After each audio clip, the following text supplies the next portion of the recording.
जब दिल्ली की सरजमीन से होते हुए आप जब बिहार बंगाल के लिए जा रहे थे, जब दिल्ली में आप एक रास्ते पे चल रहे थे तो फिरोज शाह तुगलक के यहाँ पर जो हाथी थे, उन हाथियों में से एक हाथी पागल हो गया था। हजरात गिरामी, जब वो हाथी पागल हो गया और रोड के ऊपर दौड़ रहा था, पीलवान पीछे पीछे चल रहे थे, उस हाथी को रोकने की कोशिश कर रहे थे, लेकिन वो हाथी सामने कुछ भी आता उसे ढाता चला जा रहा था। कोई इंसान आता उसे सूंड से बहादुर फेंकता हुआ नजर आ रहा था। दुकानें उजाड़ दी उस हाथी ने। कई लोग उस हाथी के सूंड के सामने आए और उनको उसने जख्मी कर दिया। मखदूम अशरफ जहांगीर सिमनानी की जवानी का आलम है। आप रोड पर चलते हुए आ रहे हैं, आप रास्ते पर चलते हुए आ रहे हैं। लोगों ने देखा कि ये नौजवान जिसका चेहरा बड़ा हसीनो जमील है, जिसकी खूबसूरती का कोई जवाब नहीं, जिसके हुस्न का कोई जवाब नहीं, जिसकी जवानी का कोई जवाब नहीं, चेहरे से चेहरा नूरानी लग रहा है, ये हाथी के सामने आएगा और ये हाथी इसको मार देगा, इसकी जान चली जाएगी। कितना खूबसूरत नौजवान है और ये बिला वजह यहाँ पर कत्ल हो जाएगा, ये हाथी की वजह से, हाथी के जरिए कत्ल हो जाएगा। जब इतना उन लोगों ने सोचा, आवाजें देना शुरू कर दी। मखदूम अशरफ जहांगीर सिमनानी मस्ती में चले आ रहे हैं, कुछ पढ़ते हुए आ रहे हैं। हाथी की तरफ कोई तवज्जो नहीं, लोगों की तरफ कोई तवज्जो नहीं। वो पागल हाथी जो सामने जो भी आ रहा है उसे मारता हुआ नजर आ रहा है। सामने कोई दुकान आ रही है, उसे तोड़ता हुआ नजर आ रहा है। सामने कोई दीवार आ रही है, उसे तोड़ता हुआ नजर आ रहा है। लेकिन तारीख बताती है कि जब वही मस्त हाथी, जब वही पागल हाथी मखदूम अशरफ जहांगीर सिमनानी के सामने आया तो अपने दोनों पैरों को जमीन पर रख देता है और अपने सूंड को मखदूम अशरफ जहांगीर सिमनानी के कदमों में डाल देता है। किसी ने आलम तसव्वुर में पूछा, ऐ हाथी ये तो बता दे, तू दुकानों को उजाड़ता हुआ आ रहा है, तू लोगों को मारता हुआ आ रहा है, तूने इस नौजवान को कुछ क्यों नहीं किया?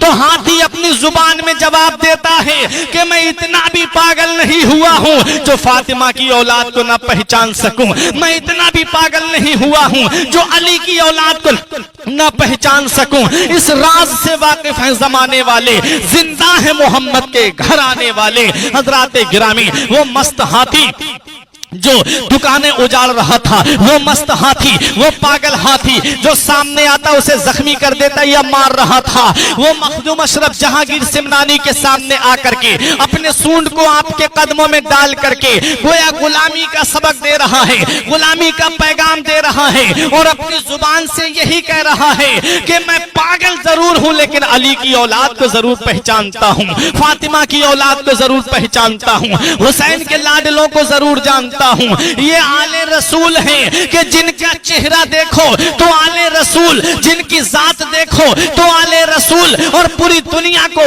मखदूम अशरफ जहांगीर सिमनानी ने ये पैगाम दे दिया कि अली की आल की हुकूमत सिर्फ इंसानों पर नहीं है बल्कि जानवरों पर भी अली की आल की हुकूमत है। अली की औलाद की हुकूमत सिर्फ इंसानों और जिन्नात पर नहीं है बल्कि हैवानात पर भी हुकूमत है, नबातात पर भी हुकूमत है, जमादात पर भी हुकूमत है। मखदूम अशरफ जहांगीर सिमनानी जब दिल्ली की सरजमीन पर पहुंचे, वहां एक अल्लाह के वली ने कहा, तुम्हारा हिस्सा जो है वो बंगाल की सरजमीन पर है, कहीं पर रुकना नहीं, सीधे बंगाल जाओ। मखदूम अशरफ जहांगीर सिमनानी बंगाल की सरजमीन का इरादा करते हैं और जब आप बिहार की सरजमीन पर पहुंचे तो बिहार की सरजमीन पर एक बहुत बड़े अल्लाह के वली हैं, तारीख में जिनका नाम सैयद शरफुद्दीन याहिया मुनीरी मिलता है। उनके विसाल का वक्त करीब था, उनका इंतकाल होने वाला था। मुनीदी, जरा ये तो बताइए, अब आप इस दुनिया से पर्दा करने वाले हैं, कुछ हमें वसीयत करके जाइए, कुछ हमें नसीहत करके जाइए। तब सैयद शरफुद्दीन याहिया मुनीरी ने कहा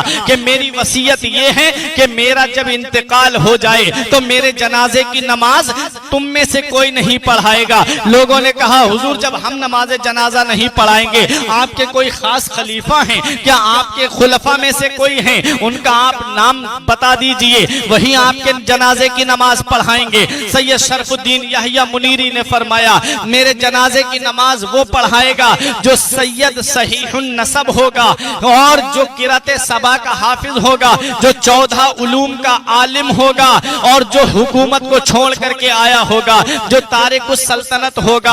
अब लोग जब उनका विसाल हो जाता है अपने पीर की वसीयत के मुताबिक, अब उस शख्सियत को तलाश कर रहे हैं जो हुकूमत को छोड़ के आया हो, जो सैयद सहीहुन नसब हो, जो 14 उलूम का आलिम हो, जो किराते सबा का हाफिज हो, सातों किराते सबा के हाफिज हो। हजरात, जब सैयद मखदूम अशरफ जहांगीर सिमनानी ने बिहार में कदम रखा और जब आप बिहार की सरजमीन पर पहुंचे, मुरीदीन तो आपकी तलाश में पहले ही से लगे हुए थे।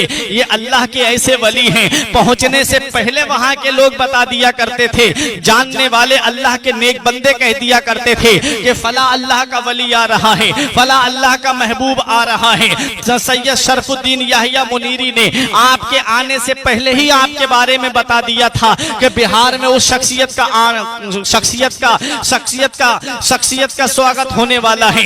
बिहार में वो शख्सियत आने वाली है जो हुकूमत को छोड़ करके आई है। बिहार में वो शख्सियत आने वाली है जो किराते सबा के हाफिज हैं। बिहार में वो शख्सियत आई है जो 14 उलूम के आलिम हैं। लोग आपके इंतजार में नजरें जमाए खड़े हुए थे, आपका इंतजार किया जा रहा था। जब मखदूम अशरफ जहांगीर सिमनानी ने बिहार में कदम रखा, लोग आपको खानका में लेकर के आए और कहा कि आप जनाजे आप कहां से आए हैं? फरमाया मैं सिमनान से आया हूं। कहा सिमनान से आप क्या बादशाह थे? फरमाया हाँ मैं बादशाह हूं। कहा आप सैयद हैं, आले रसूल हैं, सहीहुन नसब हैं? आपने फरमाया अल्हम्दुलिल्लाह मैं आले रसूल हूं। कहा कि आप किराते सबा के साथ कुरान के हाफिज हैं? आपने फरमाया हाँ अल्हम्दुलिल्लाह। कहा आप 14 उलूम के आलिम हैं? कहा हाँ अल्हम्दुलिल्लाह। कहा आप जनाजे की नमाज पढ़ाइए। पहले आपने टालना चाहा, लेकिन सैयद शरफुद्दीन याहिया मुनीरी के खुलफा बज़िद हो गए, बोले नहीं आपको जनाजे की नमाज पढ़ाना होगी।